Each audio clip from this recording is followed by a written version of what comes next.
Muy buenos días a todas y todos las personas que ya están conectados a nuestro webinar en el contexto de campaña de invierno 2025. Tal como ustedes ya deben conocer nuestra agenda de reuniones, hoy nos corresponde el tema de diagnóstico diferencial de cuadro respiratorio en contexto ambulatorio en niños. Para ello hemos convocado al experto, el doctor Guillermo Cepeda, neumólogo pediatra, past president de la Sociedad Chilena de Enfermedades Respiratorias, subdirector de la Escuela de Medicina de la Universidad de Chile y profesional del Hospital Roberto Elrí.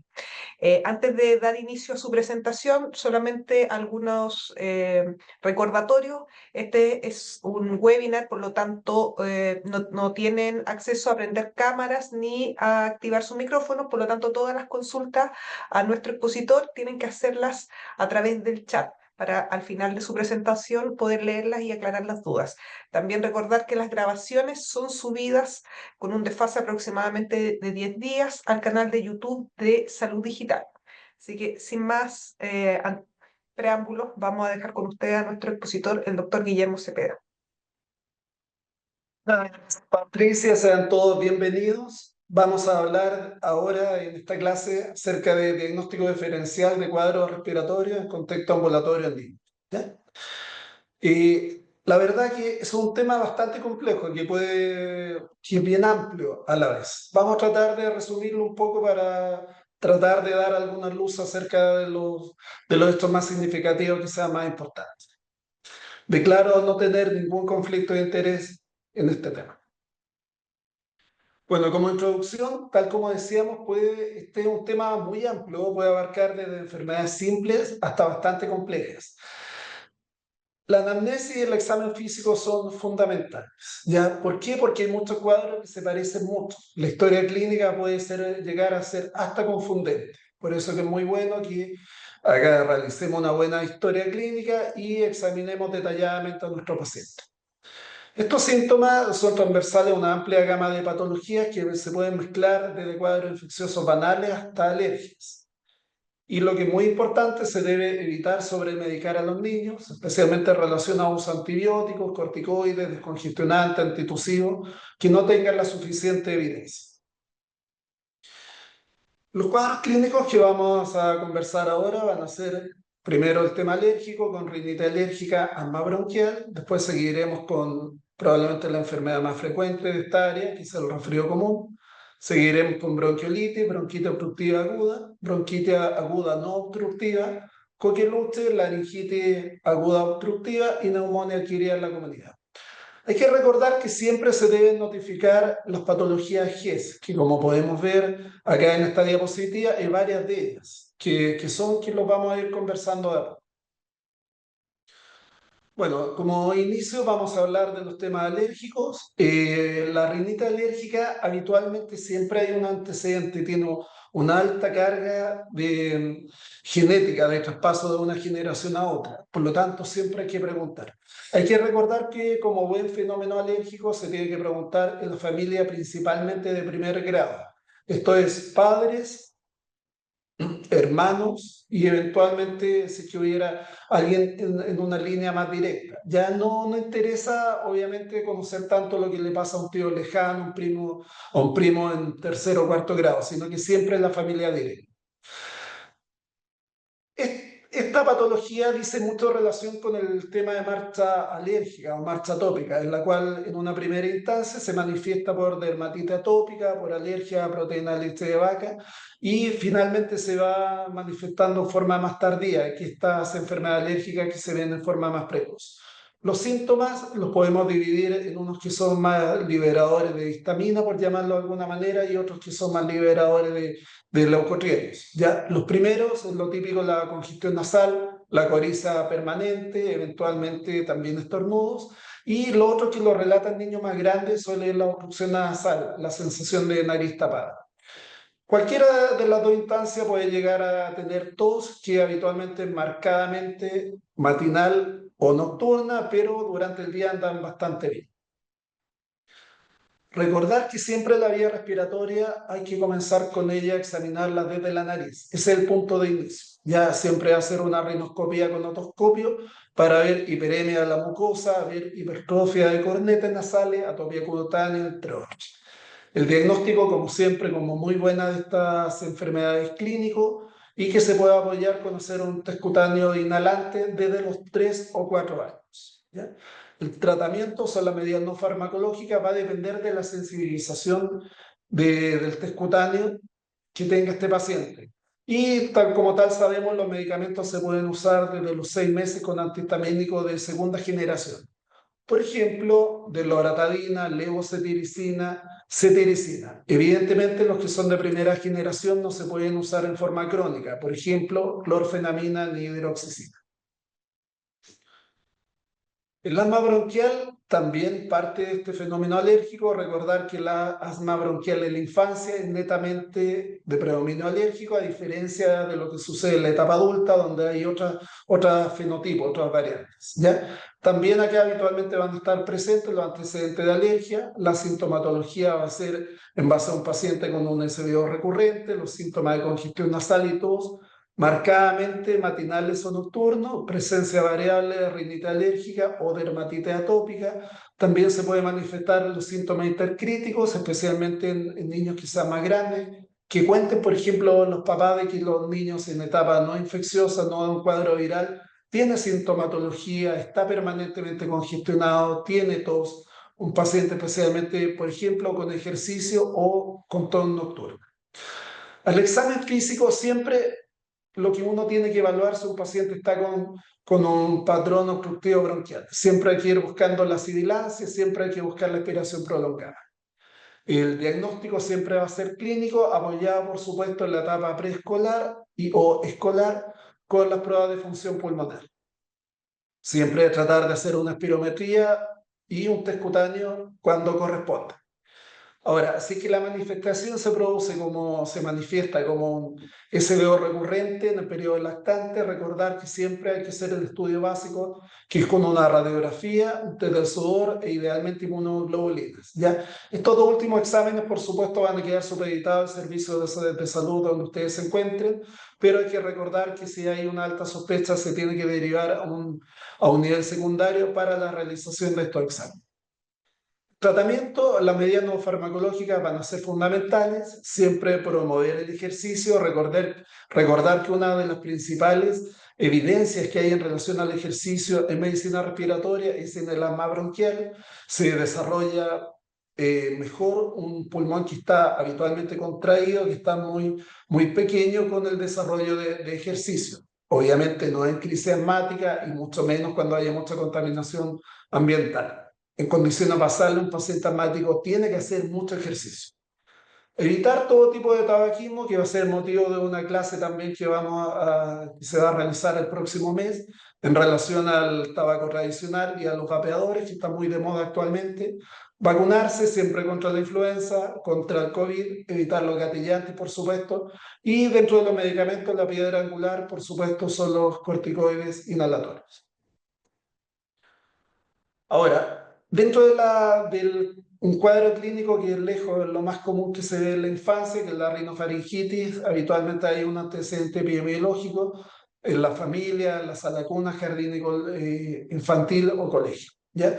Recordar que el rinovirus es por lejos el principal agente que produce esta enfermedad, pero no es exclusivo del rinovirus, sino que el resto de los virus respiratorios también pueden llegar a producir una infección respiratoria. La sintomatología puede ser coriza, congestión nasal, tos, de grado de intensidad fiebre variable y no hay un predominio, a diferencia de lo que sucede con los fenómenos alérgicos de alguna hora del día. En este tipo de situación hay síntomas a toda hora del día. Al examen físico vamos a encontrar una faringe congestiva, hiperemia intensa de la mucosa nasal. Por defecto tiene que haber un examen pulmonar absolutamente normal. Recordar que, por ejemplo, si hay un exudado blanquecino de la amígdala asociada a coriza, es altamente compatible con un cuadro viral, especialmente lo que significa, por ejemplo, tener una adenovirus, especialmente si hay fiebre alta asociada. El diagnóstico es clínico y en este caso tratamos de que el tratamiento sea lo más sintomático y lo menos invasivo posible. Esto es, si el niño es pequeño, tratar de usar soluciones salinas 0,9%, paracetamol en caso de fiebre o dolor, también se puede ocupar ibuprofeno, por supuesto, y evitar el uso de descongestionantes y o antitusivos. Bueno, como ustedes probablemente ya saben, durante el año 2024 se actualizaron las guías GES, el número 19, que corresponde a este tipo de enfermedad, en el cual describimos, porque también fui parte de este trabajo, que los niños y niñas menores de 5 años con infecciones respiratorias agudas, el Ministerio de Salud sugiere no añadir antialérgicos al cuidado estándar. Cuidado estándar es lo que conversábamos recién, solamente ácido nasal asociado con paracetamol y o ibuprofeno. Y por lo mismo tampoco el Ministerio de Salud sugiere añadir antitusivos al cuidado estándar. Eso también se sugirió en esta guía GES, que probablemente ustedes también la conocen. Ahora, en relación a bronquiolitis, también disponemos de una guía, por supuesto, de orientación técnica para el manejo clínico de la bronquiolitis, que también se publicó a fines del año 2024 y que está disponible por todos nosotros desde la página del Ministerio de Salud. Definimos la bronquiolitis como el primer episodio de obstrucción de la vía aérea baja en lactantes menores de 12 meses, caracterizado por sibilancias y o crepitaciones difusas, siendo un cuadro agudo de etiología viral. Si ustedes ven, acá ya hay dos puntos de corte que son muy interesantes, que definimos la bronquiolitis como una enfermedad que afecta a los menores de 12 meses. Ya ustedes pueden ver, por ejemplo, algunas guías, principalmente de Estados Unidos, que dejan el punto de corte en 24 meses. Nosotros lo quisimos hacer de esta manera, luego de buscar un consenso, por supuesto, entre expertos, también a nivel nacional y de alguna manera también referencia a nivel internacional, para focalizarlo en los menores de 1 año. ¿Por qué? Porque es la primera exposición al virus, lo realmente importante, lo que puede llegar a desencadenar una bronquiolitis. Y como todos sabemos, nuestros niños habitualmente, bueno, en la era antes de esta maravilla que ha significado la incorporación de este anticuerpo monoclonal, que es el nirsevimab, previo a esta inmunización, y prácticamente el 99% de nuestros lactantes estaban en contacto con este virus, ya gran parte de ellos durante el primer invierno, ocasionándole un cuadro variable de resfrío hasta el cuadro más extremo de bronquiolitis o de neumonía. Y lo otro que pusimos acento también fue dejar marcado lo que habitualmente uno sabe, que en niños pequeños, mientras más chicos son, uno no solamente escucha sibilancias, sino que también uno escucha crepitaciones. La etiología sabíamos por todos nosotros que es ocasionada por el virus respiratorio sincicial, no siendo exclusivo, por supuesto, de este virus. Puede afectar prácticamente todo el resto de los virus respiratorios. La etiopatogenia son dos fenómenos interesantes. Uno, fenómeno anatómico, que es el que se produce inicialmente con una llegada de este virus a la vía respiratoria alta, luego por contigüidad va llegando hasta la vía aérea más baja, eso al tercer o cuarto mes, para finalmente a nivel de bronquiolos distales ocasionar esta obstrucción, generando incluso eventualmente microatelectasia, que van a explicar la alteración ventilación-perfusión que tienen estos pacientes. Ahora, no solamente entendido como un fenómeno anatómico, sino que también un fenómeno de disregulación inmunológica que es sumamente importante en este tipo de enfermedades. El cuadro clínico se correlaciona con lo que sucede en etapas iniciales. Vamos a tener, por supuesto, un paciente que va a estar con su prodromo, puede eventualmente tener algo de fiebre, no siempre presente, habitualmente baja, congestión nasal producto de esta infección en la vía respiratoria alta y finalmente la llegada de la tos. Al tercer o cuarto día este paciente puede evolucionar eventualmente a presentar dificultad respiratoria, entendida como uso de musculatura accesoria, taquipnea, quejido expiratorio y aleteo nasal. Este fenómeno se ve de dificultad respiratoria cuando ya hay algún indicador de hipoxemia más o menos al tercer o cuarto día, ya que es cuando habitualmente se correlaciona con la histología del virus respiratorio sincicial cuando ya está formando los detritos celulares y se ve la microatelectasia a nivel bronquiolar distal. El diagnóstico es exclusivamente clínico, no hay que tomar exámenes en forma ambulatoria, solamente dejamos restringidos los exámenes para cuando el paciente se hospitalice, cuando exista, cuando se deba de aislar, por ejemplo, saber si un paciente puede tener una influenza, un adenovirus o un coronavirus, que en ese caso evidentemente hay que aislarlo. La radiografía se toma para descartar complicaciones, por ejemplo, atelectasia, y los marcadores de sobreinfección bacteriana solamente en sospecha ya de sobreinfección. Hay que recordar que es muy baja la probabilidad de que un cuadro viral se sobreinfecte, ya una sobreinfección bacteriana que venga detrás de una bronquiolitis, la verdad que no es lo que habitualmente se ve.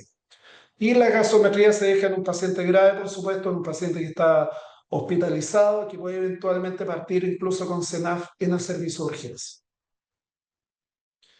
Seguiremos ocupando el score de tal durante mucho tiempo, probablemente. ¿Por qué? Porque es un sistema de puntaje que está validado en Chile, que se ocupa hace mucho tiempo, que es muy sencillo de ocuparlo y está muy generalizado en el ámbito clínico, en el fondo. Ya la verdad que todos lo usamos, todos sabemos qué hay que hacer con un paciente que tenga un score de tal o tal característica. Por lo tanto, esto lo vamos a seguir recomendando y no usar puntajes que sean difíciles de implementar o eventualmente que sean más complejos, que necesiten exámenes de laboratorio, por ejemplo.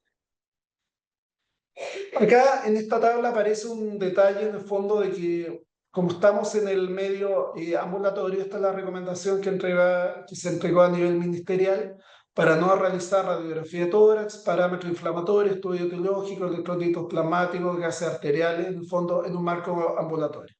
Solamente lo vamos a realizar si estamos en presencia de sospecha de complicaciones tanto en el servicio de urgencia como en la atención hospitalaria.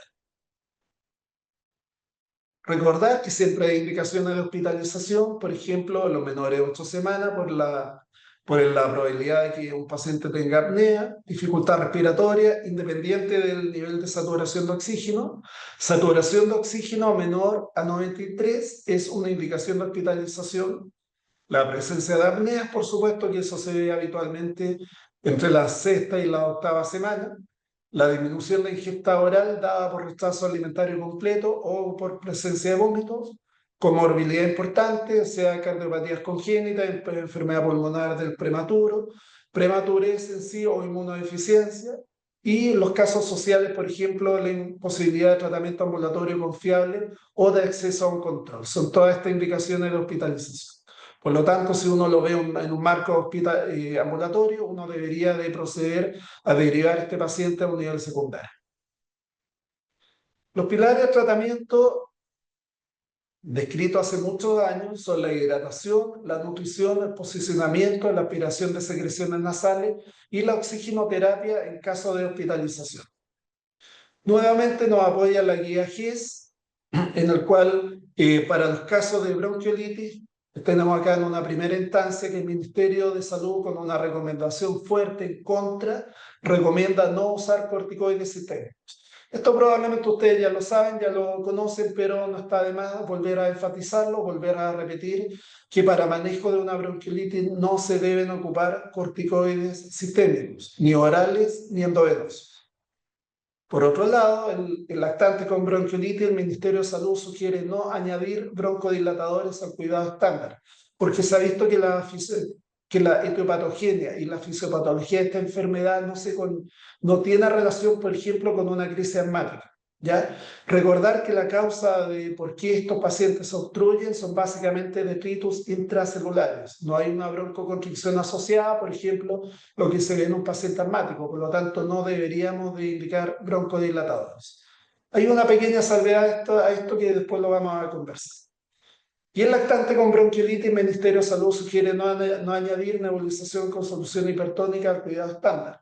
Hay que recordar que hace tiempo atrás se puso muy de moda, hace como 5 o 10 años atrás probablemente, se puso muy de moda el uso de solución hipertónica, que la verdad que actualmente no hay evidencia que demuestre el beneficio en relación a bronquiolitis. Y finalmente, en lactante con bronquiolitis, el Ministerio de Salud sugiere no añadir quimioterapia respiratoria al cuidado estándar. Este punto hay que reforzar el concepto de que solamente en bronquiolitis como tal no estaría indicado usar la quimioterapia. Pero si un paciente con una bronquiolitis, pero que se asocia con una atelectasia, por ejemplo, sí estaría indicado. Y lo otro también, si es que tenemos un fenómeno de hipersecreción bronquial, que el paciente no lo pueda resolver por su cuenta, también por supuesto va a estar indicado usar kinesiología.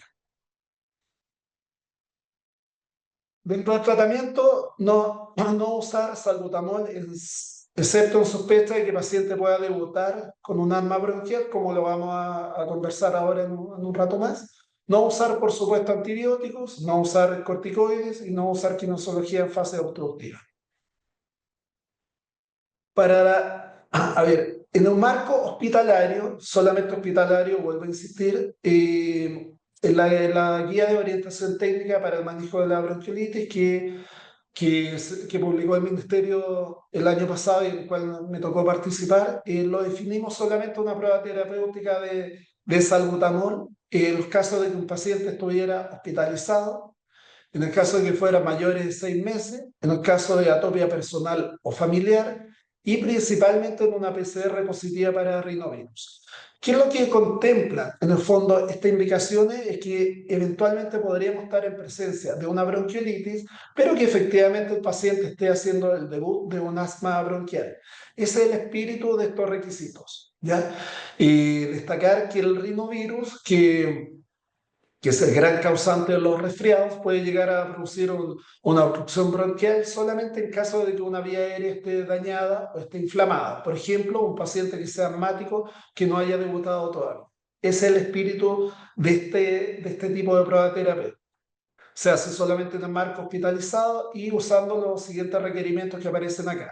Tiene que tener un criterio objetivo, que es usar el puntaje de tal antes y después de la prueba terapéutica, ver efectivamente que el paciente responda con una disminución de al menos un puntaje de 2 entre una evaluación y otra, que la evaluación debe ser realizada por la misma persona, es fundamental. ¿Por qué? Porque así eliminamos cierto grado de la subjetividad inherente al examen físico de este paciente y que el tiempo de evaluación y la reevaluación deben ser no más allá de 20 minutos para ver el efecto puro del salbutamol.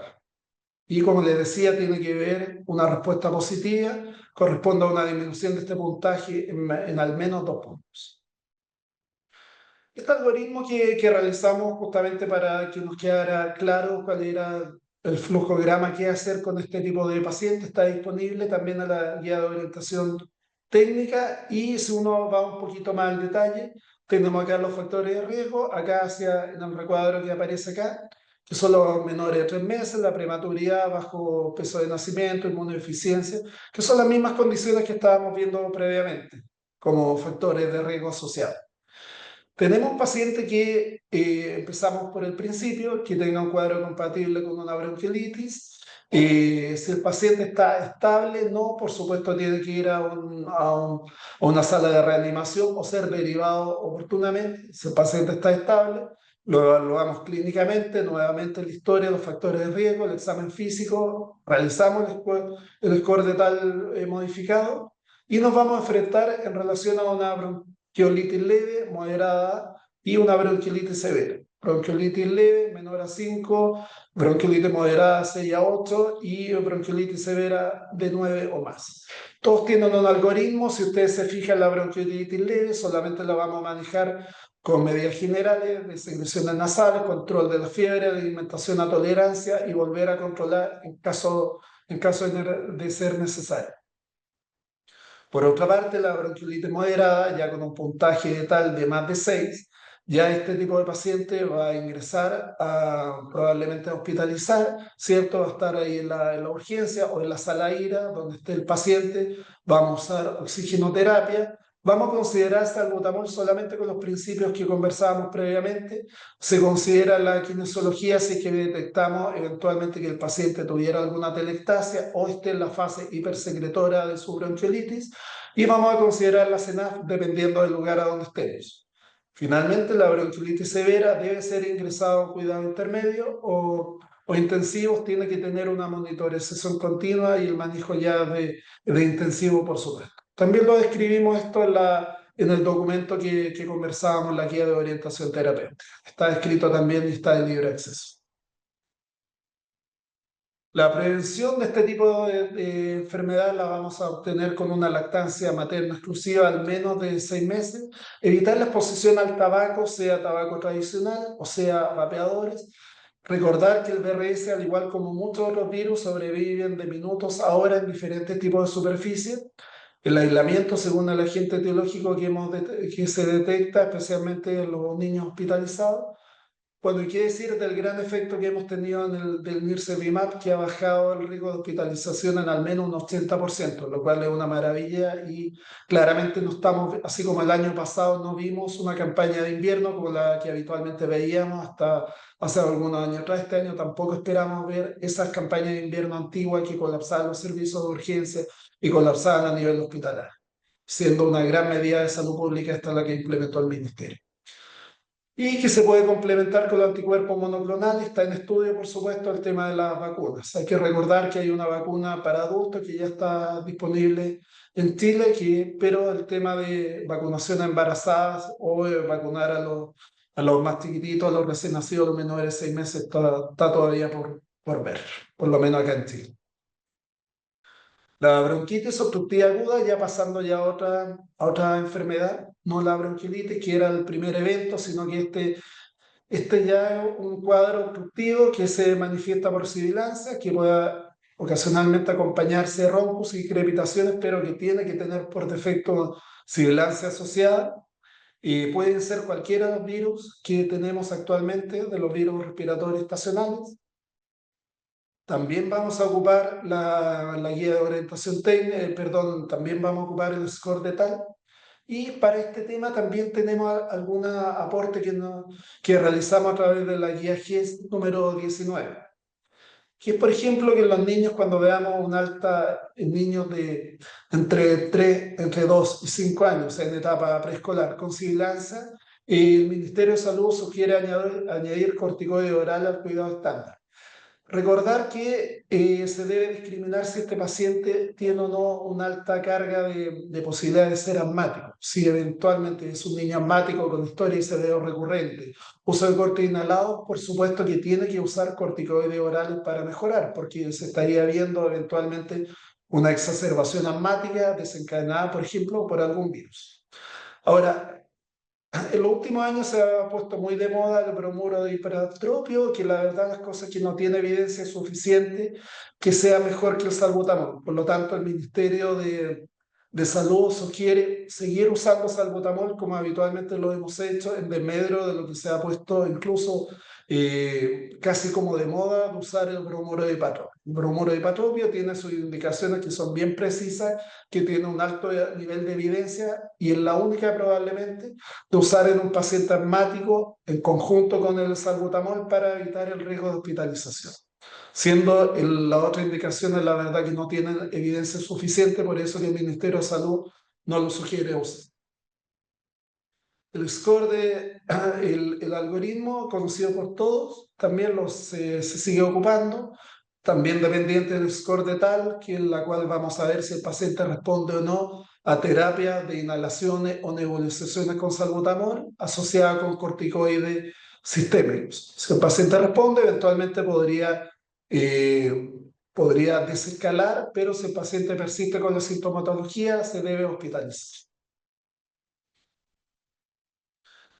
Este otro tipo de bronquitis tiene una etiopatogenia y una fisiopatología que es muy distinta, que no tiene relación con una obstrucción bronquial, sino que es la acumulación de flemas, habitualmente producto de una inflamación de la mucosa bronquial. Es de curso autolimitado y también tiene la etiología viral, que es la misma que condiciona el resto de las enfermedades respiratorias. Se produce habitualmente en otoño e invierno y es uno de los grandes motivos de consulta a nivel ambulatorio como en los servicios de urgencia. Esto es lo que sucede habitualmente con un cuadro de bronquitis. La presencia de inflamación da básicamente asociada con secreciones a nivel intraluminal. El diagnóstico es clínico, la anamnesis y la fiebre nuevamente puede no existir o puede ser bastante baja, una tos productiva, coriza, síntomas respiratorios altos. El examen físico puede incluso ocultarse como algo absolutamente normal o inclusive como ocultar crépitos gruesos o lo antiguamente llamado estertores. No hay presencia de fibrilancia y no requieren exámenes adicionales. Por supuesto que al ser una ira baja tiene notificación GES, las medidas generales y un manejo específico. En medidas generales, paracetamol o ibuprofeno para manejo de la fiebre o el dolor. Educación a los padres, que es súper importante. Mencionarle efectivamente que este cuadro se puede complicar como cualquier tipo de enfermedad respiratoria, ¿ya? Puede haber una sobreinfección bacteriana y claramente hay que educar sobre la medida de prevención de este tipo de enfermedades. Por ejemplo, evitar las aglomeraciones de gente, por ejemplo, evitar que ese niño esté en contacto con tabaco, sea tradicional o vapeadores, por ejemplo, que el niño no esté vacunado. No existe un manejo específico para esta enfermedad, no se deberían de indicar antibióticos, broncodilatadores, porque no tienen un alto nivel de evidencia para recomendar. Y la kinesiología nuevamente nos va a ayudar solamente en los casos de hipersecreción e ineficiente mecanismo de tos. Vamos a hablar ahora de coquiluche. Recordad que esta es una infección a una enfermedad infecciosa bacteriana aguda que afecta al tracto respiratorio, causada principalmente por Bordetella pertussis o por parapertussis. Es una enfermedad inmunoprevenible y eso es súper importante que lo tengamos muy en claro. Ya hay que reforzar la vacunación en nuestros niños, ¿ya? Y a pesar de esta campaña de vacunación, continúa siendo una enfermedad endémica. Hay que recordar que la población más susceptible siempre va a ser los lactantes, por supuesto que siempre son nuestros niños son los que se pueden complicar, agravar y lo que sucedía antiguamente hasta morir por esta enfermedad. Recordar que el principal reservorio que se está viendo actualmente son los adolescentes y adultos, ¿ya? Debido, entre otros factores, a la disminución de la inmunidad de esta vacuna. Ya va disminuyendo tal como aparece acá en este cuadro y efectivamente se van creando estos reservorios a nivel de una población que habitualmente no se va a complicar, que es la gente adulta, por ejemplo, o adolescentes, que se ha visto también. Y eso es uno de los objetivos por los cuales actualmente se está vacunando no solamente en primero básico, sino que también en octavo básico. Un poco lo que sucedió durante la última década, obviamente que ahí cuando empieza el tema del COVID disminuyó notablemente también la tasa de incidencia del coquiluche, a pesar de que ya se veía viendo una baja desde antes. Ya, pero sí es ser bien categórico que cuando, así como no hubo prácticamente BRS durante el periodo más crítico de la pandemia de COVID, tampoco lo hubo de coquiluche. Ahora, ¿se han planteado por qué esta es una enfermedad que cuesta en el fondo erradicar o por qué continuamente estamos en presencia todavía de ella a pesar de que se disponen de vacunas? Bueno, porque hay una mayor sospecha clínica, el énfasis no solamente tiene que estar en los niños, como les decía hace un rato atrás, sino que también en los reservorios, que son adolescentes y adultos. Mejora sustancialmente los métodos diagnósticos. La PCR para bordetela es muy superior a lo que sucede con la antiguamente, que probablemente hay algunos que están escuchando acá que a lo mejor usaron alguna vez la inmunofluorescencia directa, que eso claramente ya no se sugiere hacer. Hay un mejor conocimiento de la enfermedad, por supuesto, hay cambios genéticos que se han demostrado en la misma bacteria, se han visualizado mayores factores de virulencia, y lo que estábamos conversando es que efectivamente la inmunidad que se logra a través de la vacuna va disminuyendo a lo largo de los años. Recordar que lo que es el coqueluche, causado por este coco bacilo gram negativo, que es aeróbico, de crecimiento fastidioso, por eso que cuesta tanto en el fondo que crezcan los medios de cultivo habituales. La sospecha clínica va a ser diferente según donde ustedes lo lean, ya según lo que dice la Organización Mundial de la Salud, según lo que dice el CDC de Estados Unidos o según lo que dicen las guías británicas, ¿ya? Básicamente se va a tratar de un paciente que empieza con esta tos mortificante, una tos quintosa, que pueden ir asociados o no con este gallito inspiratorio, que pueden eventualmente alargarse los síntomas como vamos a ver ahora, que tienen muchos días, o que incluso que el lactante puede manifestarse como apneas también. Un poco acá esto ya es parte obviamente de la historia de la medicina, la fase catarral, la fase paroxística y la fase de convalescencia.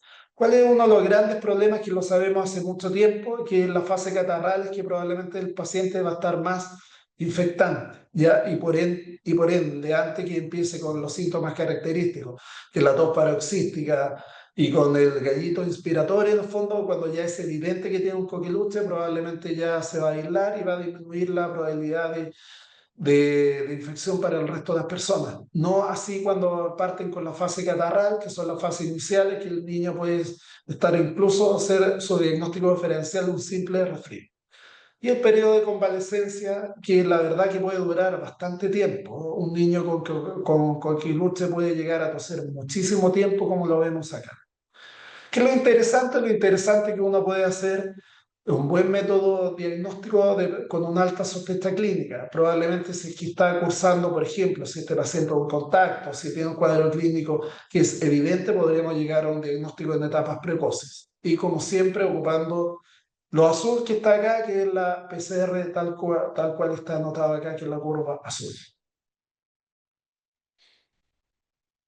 El Ministerio de Salud finalmente ocupa estos criterios, ¿cierto?, de casos confirmados por PCR, de esto de coquiluche, no recomendándose el uso de la IFD. Y el uso de tratamiento antibiótico, el objetivo es eliminar el labor de tela de la nasofaringe y de esta manera disminuir el riesgo de transmisión de la enfermedad. No está tan claro en el fondo si incide notablemente sobre el curso clínico y la evolución de la enfermedad. Eso no está suficientemente evidenciado, ¿ya? Idealmente siempre partir con este tratamiento 21 días antes de iniciar la enfermedad, pero en periodo, recordar, de la fase catarral, o sea, eso se contempla en los primeros días. Seguiremos recomendando usar acitromicina, que es lo que habitualmente se recomienda de primera elección en niños, los 10 miligramos kilodosis, una sola vez al día por 5 días. Y recordar que se considera una enfermedad inmunoprevenible, por lo cual siempre vamos a recomendar que un paciente tenga varias dosis de vacuna contra el coqueluche, porque tal cual aparece acá, va disminuyendo el riesgo de mortalidad y de sintomatología asociada. La verdad que no da lo mismo si un paciente pediátrico tiene un esquema de vacunación incompleto versus completo, tal como aparece acá en esta tabla. Algunas palabras acerca de la laringitis aguda obstructiva, que se caracteriza porque es una inflamación aguda de la laringe y no solamente asociarla con los parainfluenzas, sino que también hay otros múltiples virus que lo pueden provocar. Es mucho más probable desde el periodo de 6 meses hasta 5 años y la mayor frecuencia evidentemente corresponde a la etapa de mayor circulación de virus. Recordar la fisiopatología, los principios de Bernoulli y Venturi, en el fondo que este es el motivo por el cual un paciente tiene estridor laringio, básicamente porque se produce este colapso de la vía aérea más susceptible de modificar su diámetro y de tal manera que va a disminuir el diámetro y por supuesto se va a producir este ruido. Un esquema que habitualmente hay muchas clasificaciones, pero una que es bastante simple es la que lo divide en grado 1, 2, 3 y 4. Hay que recordar que todos tienen disfonía por defecto, todos van a tener estatus seca, lo que va a ir diferenciando los diferentes grados la presencia del estridor. En el grado 1 se va a asociar un estridor leve intermitente, en el grado 2 el estridor ya es inspiratorio continuo, se va a asociar un tiraje leve.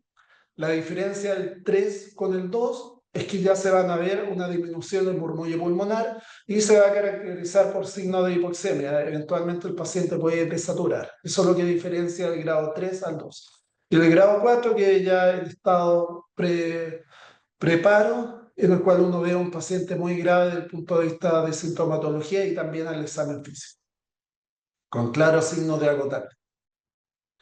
El diagnóstico es clínico, pero en este caso es mucho más importante incluso tratar de no provocar iatrogenia.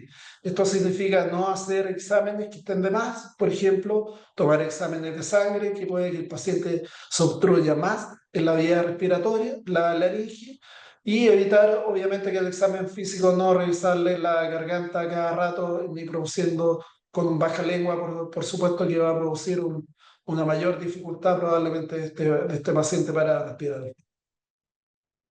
El diagnóstico diferencial en múltiple va desde cuadros que son bastante sencillos a cuadros que son más graves, ¿ya? Que pueden incluso abarcar una traqueitis, una laringotraqueitis bacteriana, que es un cuadro bastante grave, una difteria laringea, por ejemplo, que son cuadros que son muy, muy graves, una epiglotitis también, que afortunadamente gracias a nuestro buen esquema de vacunación prácticamente no lo vemos. Y el manejo va a ser nuevamente con medidas generales, un tratamiento específico. Las medidas generales son fundamentales en este tipo de pacientes, en el cual hay que encontrar una posición cómoda, en los brazos de los papás, paracetamol o ibuprofeno para manejo de la fiebre y el dolor, y así disminuiremos el trabajo respiratorio, no realizar procedimientos dolorosos como lo conversábamos hace un rato atrás, control de signos vitales para categorizar bien a este paciente, si está con desaturación o no, educar a los padres acerca de una eventual evolución, saber que en la laringitis puede haber un efecto rebote incluso cuando esté muy bien manejado, y educar a los padres en relación nuevamente a la prevención. En este caso, la guía GES-19 nos apoya en el sentido de que nos da con un alto, o sea, con un nivel de evidencia suficiente que el Ministerio de Salud sugiere el uso de prednisona, prednisolona o dexametasona oral. Se deja abierta la posibilidad para usar no solamente la dexametasona, que probablemente ustedes la han ocupado bastantes veces, que es la ampolla endovenosa que se le da en forma oral. Dejar no solamente abierta esa posibilidad, sino que también usar, por ejemplo, prednisona, que está ampliamente distribuido en los servicios de salud. A todo nivel se recomienda usar corticoides, ¿ya? ¿De qué manera? Porque evitamos en el fondo que vaya progresando hacia un estado más avanzado. Así que incluso en los grados 1 los vamos a recomendar. Puede ser de elección, dexametasona, pero como conversamos, puede ser prednisona también. El grado 2 vamos a usar adrenalina nebulizada, corriente o racémica, ya que se ha visto con un alto nivel de evidencia que no hay ninguna diferencia entre usar adrenalina corriente o racémica. Antiguamente se pensaba que la racémica era mejor o que incluso tenía menos efecto adverso caracterizado por taquicardia, pero la evidencia de hace muchos años indica que la verdad que en la práctica son iguales. Se puede repetir 3 veces cada 20 minutos y siempre observar el eventual efecto rebote. El grado 3, como conversamos, cuando ya hay una evidencia en el fondo de que un paciente puede tener desaturación, vamos a ocupar oxígeno. Este paciente es lo más probable que se hospitalice. Y grado 4, por supuesto que cuando hay signo de agotamiento, lo debería de intubar la persona más capacitada para que el paciente no se complique. Y recordar siempre que si el paciente está de un grado 3 hacia adelante, se tiene que hospitalizar, o eventualmente si el paciente no mejora o empeora post 2 horas de observación. Y por supuesto también si existen dificultades de acceso, visita repetida o presentación atípica. En relación a la neumonía adquirida en la comunidad, es esta enfermedad infecciosa caracterizada por esta inflamación parénquima con compromiso variable de los alveolos y o del intersticio de extensión variable adquirida fuera del ambiente intrahospitalario. Es la enfermedad infectocontagiosa de tipo respiratorio que produce una mayor mortalidad a nivel mundial. Y la incidencia y prevalencia depende de la edad, etiología, comorbilidades, entre otros. Recordar que va a depender de dónde, de si lo situamos bajo un contexto de edad, va a ser mucho más probable tener algún tipo de agente etiológico versus otro. Hay que recordar que en los bebés, los que son más chiquititos, por supuesto, puede ser más probable tener una neumonía del primer trimestre, ya en la cual ahí están los agentes principalmente involucrados. Y el virus sincicial, por supuesto, se asoma ahí como uno de los principales agentes. Ya cuando el niño está más grande ya se va a manifestar por algunas causas bacterianas, pero sin embargo nunca hay que dejar de lado el tema de los virus. Y ya cuando están en etapa escolar y adolescencia emerge el Mycoplasma pneumonia, que como fuimos testigos a fines del 2024 tuvimos un aumento importante de estos casos. Con una muy buena anamnesis y un buen examen físico se puede llegar a realizar el diagnóstico. Son orientadores, sí, de etiología bacteriana cuando hay un hemograma con leucocitosis de visión a la izquierda y una PCR sobre 90 miligramos por litro. Pueden ser orientadores de etiología bacteriana. Y la radiografía no, de tórax, AP y lateral no siempre va a ser necesaria, pero claramente va a apoyar el diagnóstico. Si están los recursos, probablemente la vamos a indicar, pero si eventualmente no se dispone, no hay que esperar a tener esa radiografía para hacer el diagnóstico. El paciente, si tiene diagnóstico de una neumonía bacteriana con sospecha, por supuesto que se debe iniciar el tratamiento antibiótico previo a disponer de esa radiografía. El tratamiento de elección para esta neumonía van a ser, cuando hay sospecha de etiología neumocócica, va a ser la amoxicilina de 50 miligramos kilo día en 2 tomas por 5 a 7 días. Acá hay dos hechos que es bueno que lo recordemos, que lo vamos a conversar en la diapositiva siguiente, que nuevamente el Ministerio de Salud sugiere bajar la dosis de tratamiento de la amoxicilina. Hay que recordar que durante bastantes años tratamos la neumonía adquirida en la comunidad con dosis de amoxicilina de 80, 90, incluso de 100 miligramos kilo día, ¿ya? Se verificaron cuál era realmente la resistencia antibiótica para los neumococos que estaban circulantes en la comunidad ambulatoria y se evidenció que no había un nivel de resistencia que explicara esa alta dosis de amoxicilina, así que se sugiere disminuir la dosis y a raíz de estudios que se han hecho también se sugiere acortar la dosis. Tratamiento con acecamicina, en la dosis que conversábamos previamente de 10 miligramos kilo dosis una vez al día por 5 días sería suficiente. Y no indicar antitusivos, mucolíticos ni broncodilatados. La kinesiología, como en todos otros eventos de cuadros respiratorios, solamente en pacientes con hipersecreción con mecanismos de tos ineficientes o atelectasis. Como les decía, en la guía número 19 del 2024, el Ministerio de Salud recomienda usar dosis baja de amoxicilina de 50 miligramos kilo día por sobre el uso de dosis alta que son 90 miligramos. Y también el Ministerio de Salud recomienda el uso de esquema corto de 5 días de antibiótico por sobre un esquema largo de uso antibiótico de 10 días, básicamente. Los comentarios finales, recordar realizar siempre la notificación de las patologías GES, ¿ya?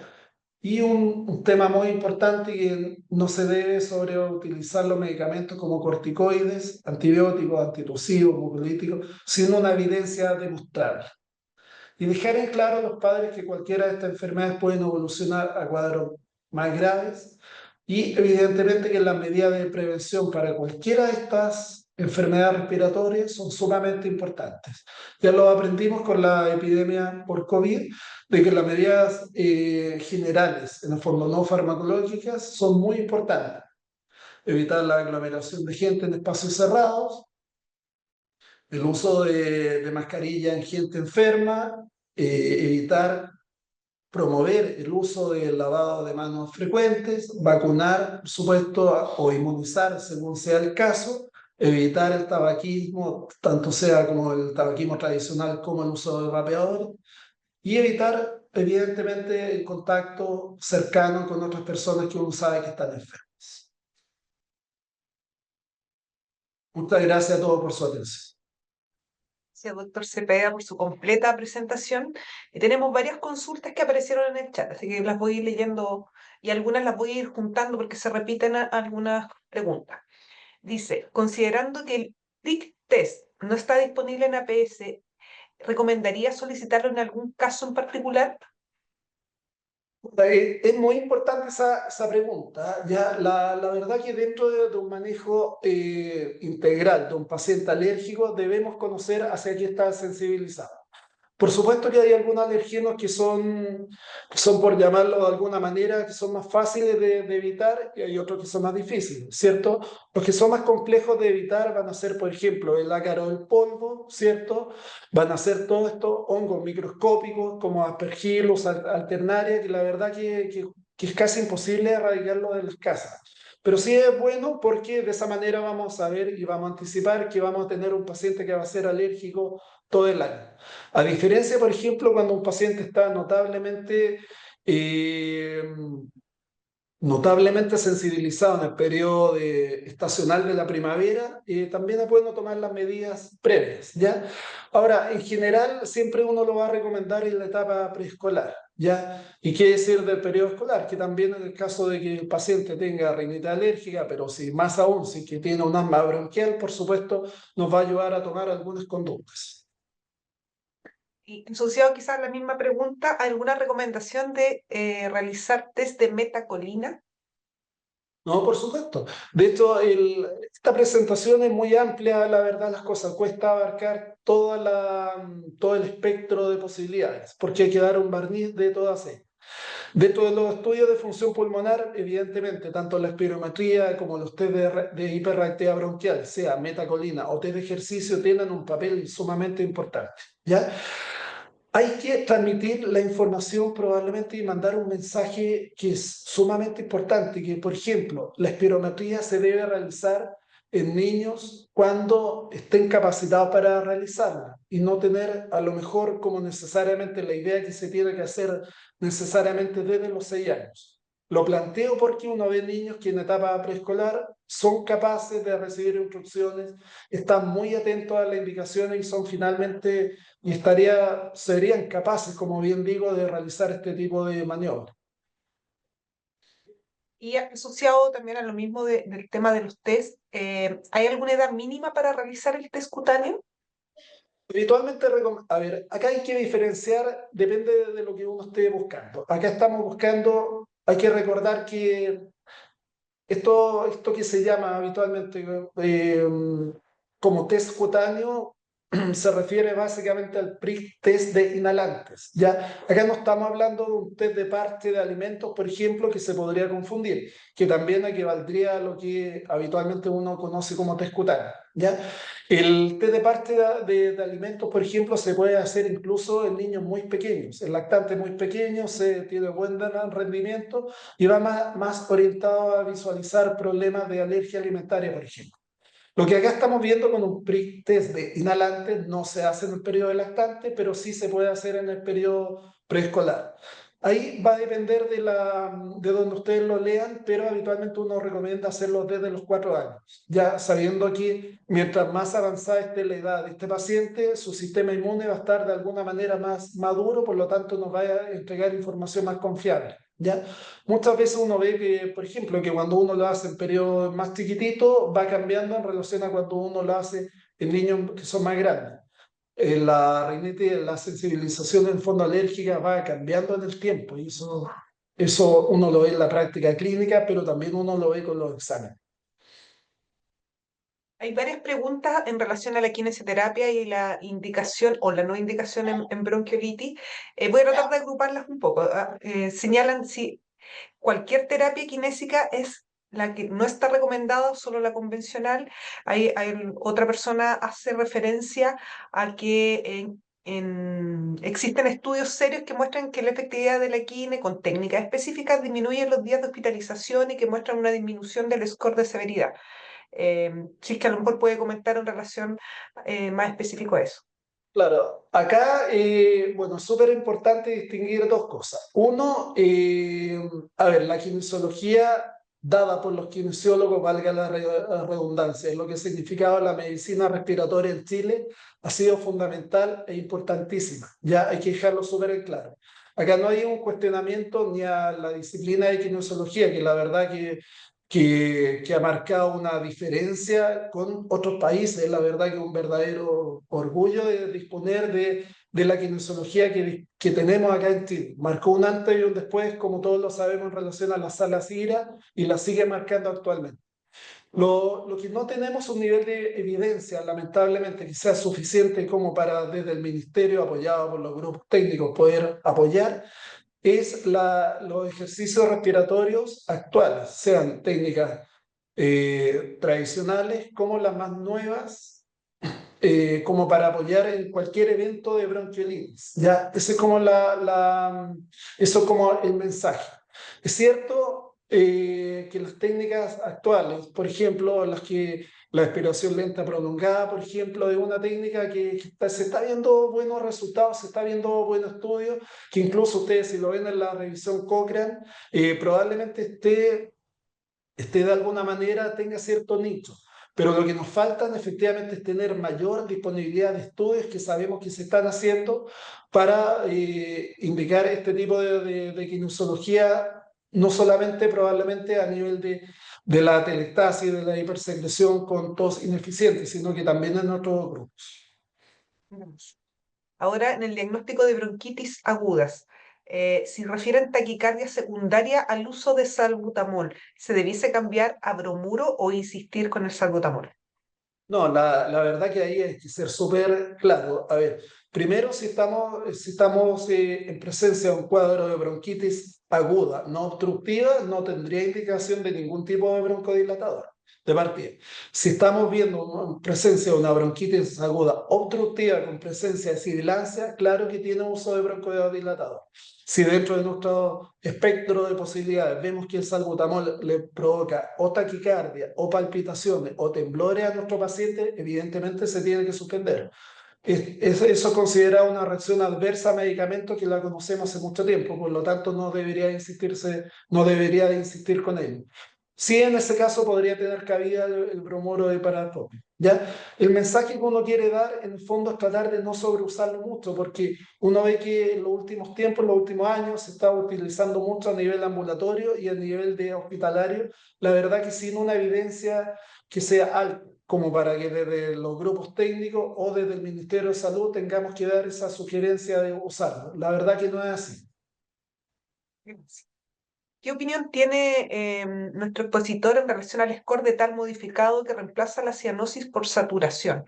No, de todas maneras, o sea, hay que usarlo. De hecho, ahí si se fijan está involucrado en la saturación de oxígeno, en el fondo. Eso es muy importante, en el fondo. Hay que ocupar los medios que nosotros disponemos. Afortunadamente, en un país como Chile tenemos un amplio uso del oxímetro de pulso, así que se ocupa este score de tal básicamente porque es sencillo, fácil de usar y ocupa tecnología mínima ampliamente disponible. Otra pregunta, dicen lactantes menores de 6 meses que solo presentan secreción nasal matutina y nocturna, no asociado a resfriado. ¿Hay alguna indicación en particular, dado que el antihistamínico solamente se indica en mayores de 6 meses? ¿Se podría pensar en un diagnóstico de rinitis alérgica en menores de 6 meses? A ver, la verdad las cosas que tal como se planteó acá puede ser, especialmente cuando uno ve niños que tienen una alta carga atópica, dado porque sus padres son alérgicos, sus hermanos son alérgicos, en el fondo podría suponer que efectivamente empezó de una manera más precoz su rinitis alérgica. Pero es muy importante no iniciar tratamiento antihistamínico antes de los 6 meses. ¿Ya? No está recomendado bajo ningún punto de vista. Si ustedes leen los prospectos, en el fondo, del punto de vista farmacológico, tiene indicaciones bien precisas el uso de antihistamínicos, pero desde los 6 meses. Antes de los 6 meses, solamente aseo nasal. Siguen apareciendo muchas preguntas, pero en función del tiempo vamos a leer la última, varias que se repiten y que fueron contestadas, la verdad, también a través de la presentación. Em, en relación a las laringitis, habitualmente se indica dexametasona vía oral en la urgencia y luego prednisona para la casa. ¿Basta solo con la dexametasona?